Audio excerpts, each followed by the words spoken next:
Russians tried repeatedly to settle on terms that were very, very beneficial to Ukraine and us. The major thing they wanted was for us to keep NATO out of the Ukraine. The big military contractors want to add new countries to NATO all the time. Why?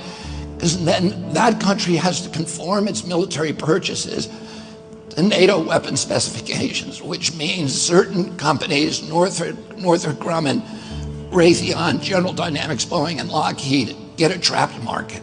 In March of 2022, we committed $113 billion. Just to give you an example, we could have built a home for almost every homeless person in this country. We then committed another $24 billion since then, 2 months ago, and now President Biden is asking for another $60 billion. But the big expenses are going to come after the war, when we have to rebuild all the things that we destroyed. Mitch McConnell was asked, can we really afford to spend $113 billion to Ukraine? He said, don't worry. It's not really going to Ukraine. It's going to American defense manufacturers. So he just admitted it's a money laundering scheme.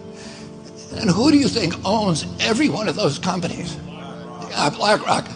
So Tim Scott, during the Republican debate, said, don't worry, it's not a gift to Ukraine, it's a loan. So raise your hand if you think that that loan's ever getting paid back. Yeah, of course it's not. So why do they call it a loan? Because if they call it a loan, they can impose loan conditions. And what are the loan conditions that we impose on? Number one, an extreme austerity program, so that if you're poor in Ukraine, you're going to be poor forever.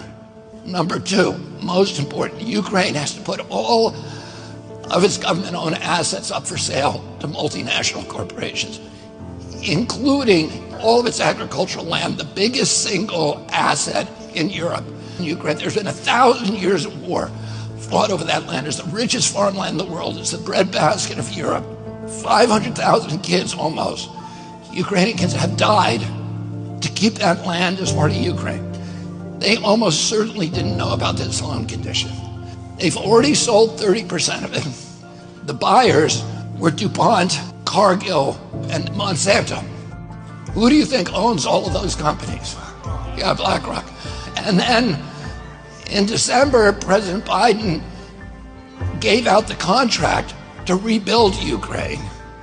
And who do you think got that contract? BlackRock. So they're doing this right in front of us. They don't even care that we know anymore, because they know that they can get away with it. And how do they know that? Because they have a strategy. And that strategy is an old strategy, which is they keep us at war with each other. They keep us hating on each other. They keep the Republicans and Democrats fighting each other, black against white, and all these divisions that they sow.